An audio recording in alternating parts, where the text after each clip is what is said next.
Hello and welcome to What the Fuck Am I Reading? So since we last spoke, I finished a total of I think 15 books. Maybe, let me count. 14. I was almost there.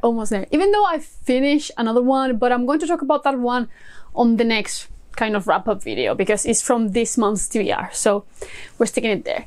So, you know what? Let's just get into the books because there are a couple of them. So the first one that I finished was Ashes of the Sun. The last time we spoke about the books I was currently reading, I was currently reading this one and I thoroughly enjoyed it. I have already ordered the second book, but it hasn't arrived yet. I'll probably read it this month. It's on this month's TBR, but I don't know if I'll have the time to actually finish it this month, but we'll see. So I ended up giving this one 4 stars. We're basically going to follow 2 siblings, and they were basically separated when they were really young because this kind of group of warriors came in and took the sister basically because she had these mysterious powers, and they have completely cut contact with her. So then we're also going to follow the brother. He's now kind of a thief. He's been trying to find her, and she's actually just like kind of working for the enemy. There's a lot going on in the story. It's a really cool like epic fantasy in general, so if you're looking for something like that, go ahead. Thoroughly enjoyable. I like finished this book in like 3 days. I really liked it. I'm really happy because my previous experience with this author was a little bit on the mess side, even though I really like military fantasy. The other one, I don't know why, but we didn't click. But this one is really solid. I highly recommend it. So then I read a volume 5 of Gannibal, which came out last month. Basically, the moment I get them, I read them. And it's like one a month or one in between 2 months. It's just been a little bit of a mess, but volume 6 is a little bit ahead still. So basically in this one, I've told you like a bunch of times this year, but we're going to follow E-Cup here. He moves into the sound and the previous cup is missing. But the thing is, he suspected that the people in this town were cannibals. So yeah, we go from there. Volume 5 was a little bit meh, I think because it's kind of in the middle of the action. So it was solid, it was still really good. I gave it 4 stars, but it was not like my favorite one for now. Like the first 3 are just like really up there, and these 2 are a little bit more relaxed. And it makes sense because this story apparently is super long, but I actually don't know how much it could actually like stretch. It's very bizarre. I don't know. I don't understand it. But still, I really liked it. I give it 4 stars. Then I read the novella Untethered Sky. Is that how you say it? I still don't know. This word is so weird. But Untethered Sky by Fondali. I was really excited. I was genuinely mistaken. This was not steampunk. I don't know why, but the cover misled me so much. But it's basically... What are they called? Phoenixes? Not really, but they're kind of in a sense, you know? And you actually like kind of bond with these animals. The story in itself was really good. I'm not going to talk about it much because it's still a novella. It was pretty short and I liked it overall, but I didn't love it. I've seen a lot of people just like being super in love with this book, but for me it's just too short. I do have to say the ending had me a little bit just like, oh my god, is this going to be it? It was a little bit sad, but it picked up. It picked up. And I was pretty okay with it. But yeah, overall, I would definitely recommend this one. I'm not talking about it anymore because yeah, it's just super short and definitely worth checking out. I also give this one 4 stars. It was like a very solid, really why did I say it was like a very solid reading month? As you can see, just a lot of like 4 stars and a lot of like rereads. But yeah, this one definitely worth checking out. I found a new favorite this month actually.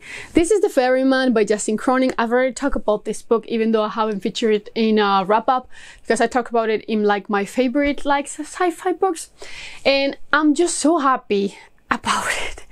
It's just, this author's kind of writing and work in general just click with me so well in general.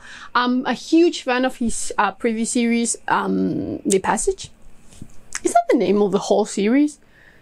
Because, is it? Of the 3 books, but still, the first book is called The Passage. That one is about vampires, and this one is about utopia. Basically, in this world, you live in this island, and once you think that like your life is complete, and you have like it's kind of a meter, and you're just like, okay, I'm starting to get sick, I'm starting to have like this weird flash, I'm not healthy anymore. So you go to the other island with the ferryman, and you basically start a new life. Like your memories are erased, you're back, and you're a new person. It's just like a really cool thing. Like, it's not, I really like the fact that it's not like a hidden aspect. Like the plot is not that they go into this island, they are like erased and they come back. No, that's just a part of life here, and that I really like. So we're going to follow the ferryman, and the thing is, one day he gets a call, and he actually has to take his father across the fucking sea to the island. And once he gets him there, his father starts losing his shit, saying some really weird shit, and maybe something's up in this island, you know, in this utopia. Of course it is.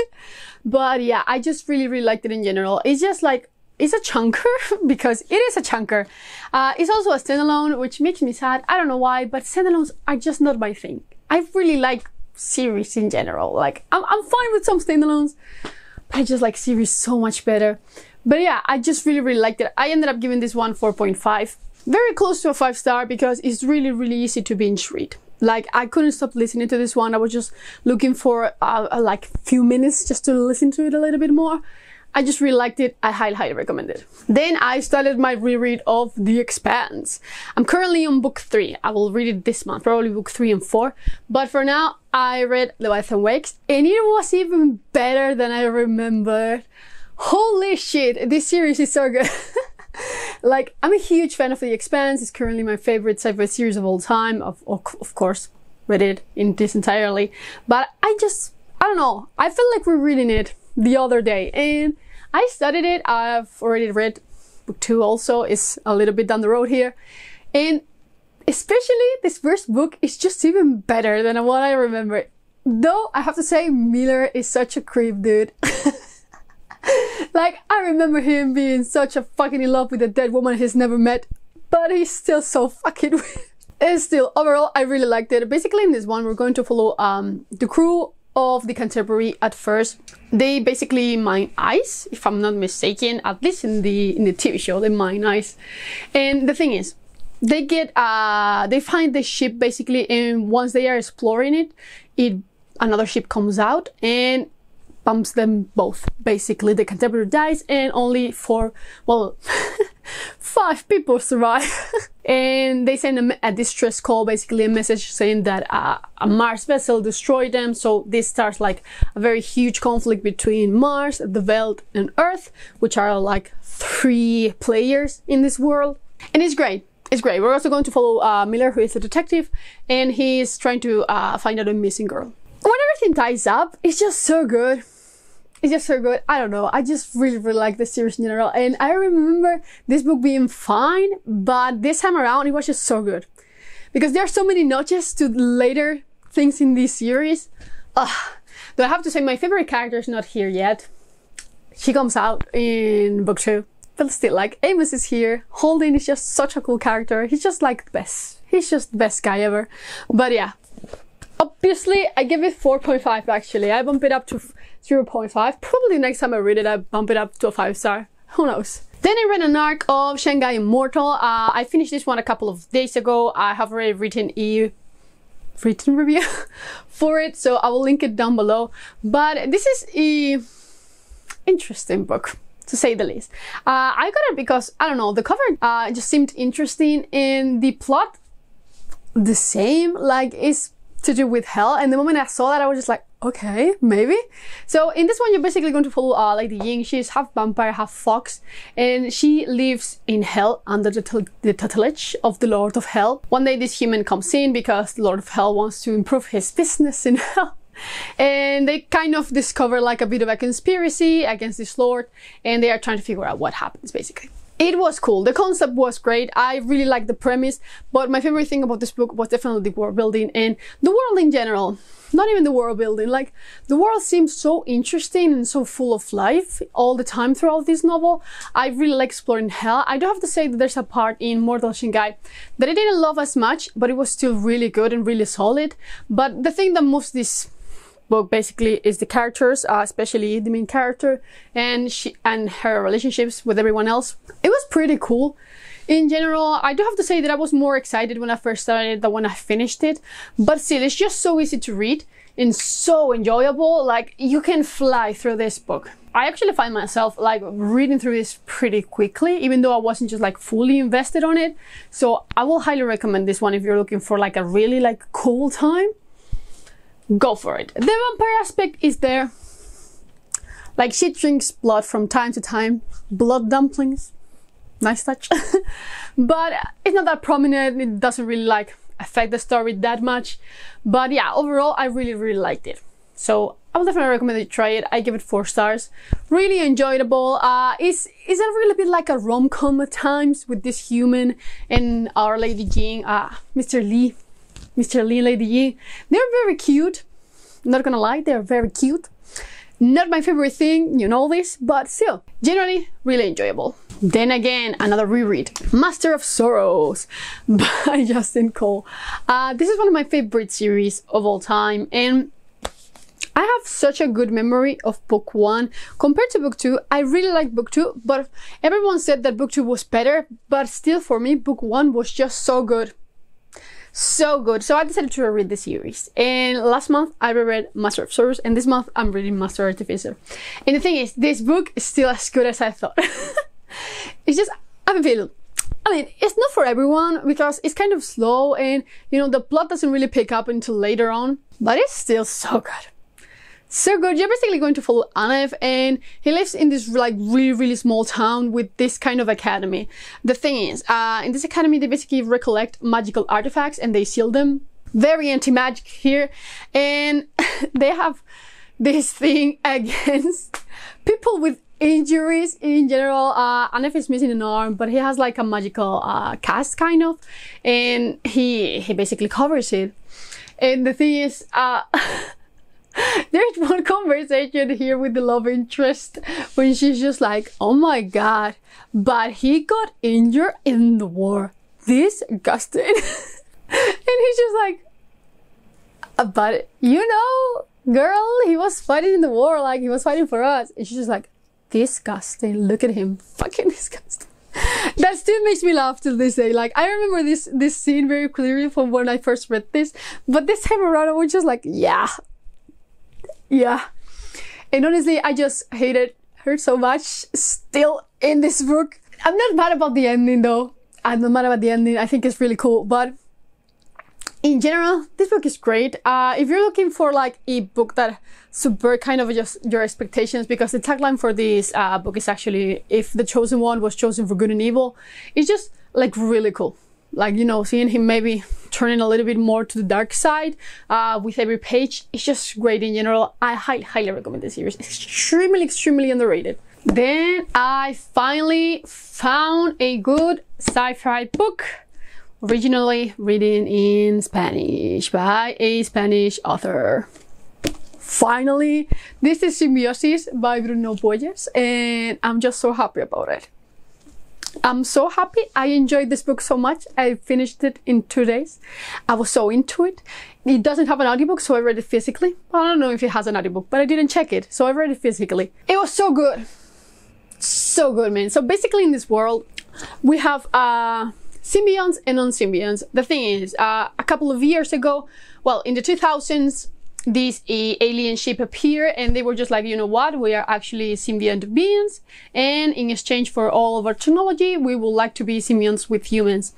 And the vast majority agreed.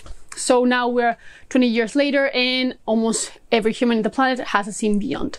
They basically are like one entity, but there's actually 2 people in there. I really like because they separate the name of the people. For example,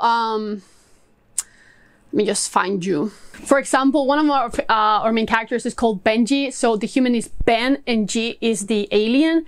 And all of that for all the names. The only names that are not like alien friendly is the ones with an O because they cannot pronounce it. So if you have a name that ends in O or has like an O in it, it's telling that you don't have a symbiont. It's really cool. But the thing is, everything starts with the disappearance of a girl who is not a symbiont, and that leads to actually a killer that kills non-symbiont people. So everyone's trying to figure out what the hell is going on. I really liked it. I actually really like that it has a media throughout the chapters. The chapters are like so short and it's just so easy to read. But I just really like the fact that we don't follow like a specific character, we follow a bunch of them and they are all connected. For example, you might start with Benji, who is the private detective trying to find this girl, but then you go and jump to the POV of a neighbor of a random guy that you're just like, why is this POV here? But then it will come along into the story. It's just really good. I really like that. I don't know, but maybe we have like 30 or 20 different POVs here and it just comes to play so cool.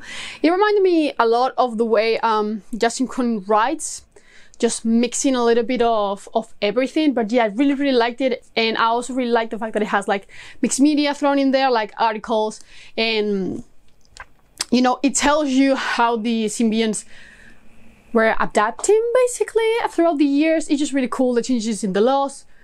Amazing. I really liked it. I gave it 4.5. I'm super happy with it. Probably a new favorite. So if a book, the more I think about it, the more I liked it. I really want to try other books by this author, but yeah, it was really good. Okay, so again, finishing fucking trilogies.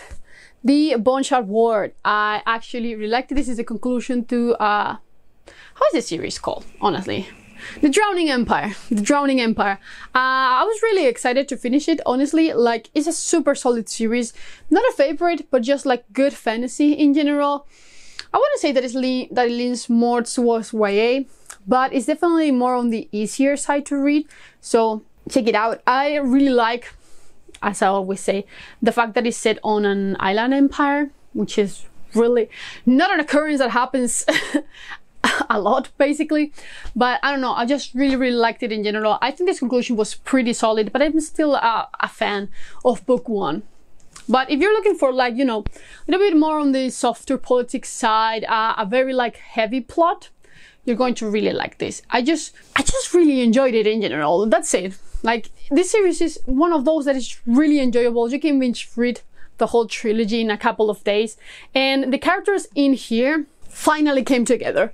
Like, every time that I talk about the other two books, I only talk about two of the POVs, because the rest were just there.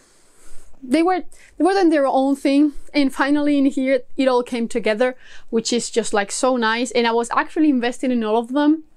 So cool. But still, my favorite thing is the magic. The Bone Shard magic is just super cool. You basically take the magic out of people's bones, like pieces of bone, and then you kind of have like animatronics and such, and then you can control people, and it's just cool. It's just cool. What can I say? I basically gave this one 4 stars. Really enjoyable. If you've been thinking about starting this series, definitely do it. So then I read Nailbiter volumes 2 and 3.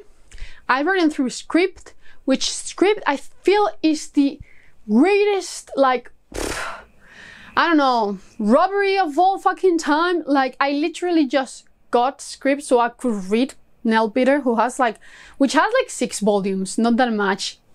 I literally read volume 2 and 3 and got basically fucking blocked, and I wasn't able to read the next ones until the next credit. And you know what? Fuck that. I can actually wait until the compendium comes out in fucking October, I think it was. I can wait, or I'll buy them. But this just made me so mad. It's just, I'm not going to talk about it. It's just so fucking stupid. Like, that subscription service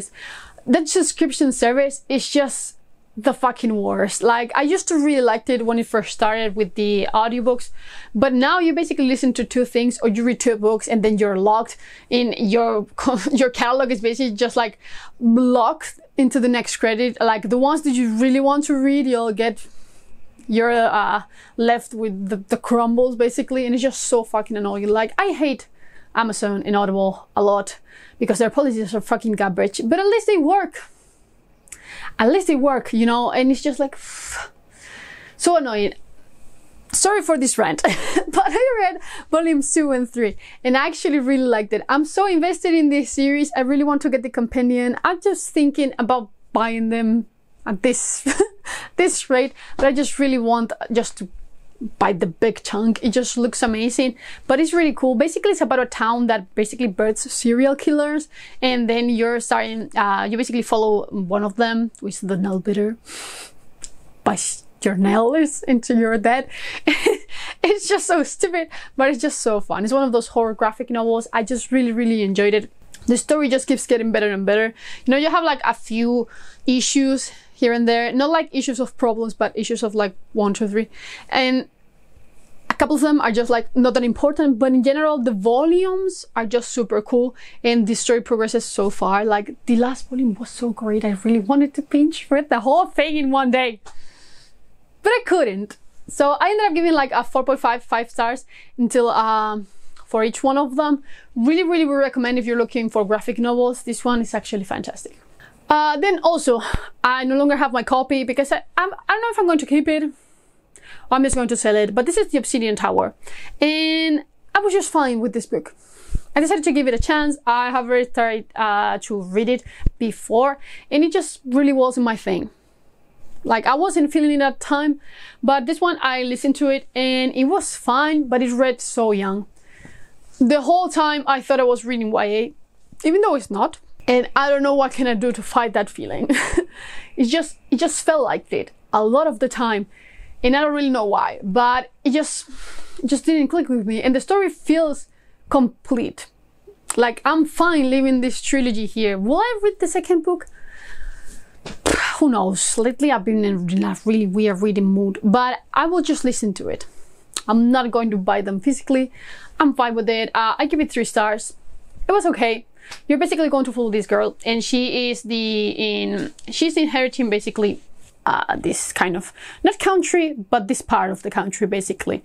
And the thing is, in the fortress, there's this one silver room in the Obsidian Tower basically, and apparently it has like a gate to hell. And it sounds fine, but the book was just a lot of running around. And there's like this group of experts, but they don't feel like experts. They just feel like a bunch of teenagers trying to do something. I don't know why it gave me this feeling. I have no fucking clue, but it just didn't work for me. If you like the series, I'm so happy for you, but it just didn't work for me. So another one that I don't have physically, The Night of the Ghoul. I read this because I needed to satiate my need for graphic novels. I read at least 2 a week basically when I have the morning free. I just really like to, instead of reading like novellas or physical books, basically I just really like to read graphic novels. And this one, it was pretty good, pretty solid. It's basically about this father and son, and the father is obsessed with this movie called The Night of the Ghoul, and he finds out that the author, well, the director of this film is being held in this mental institution.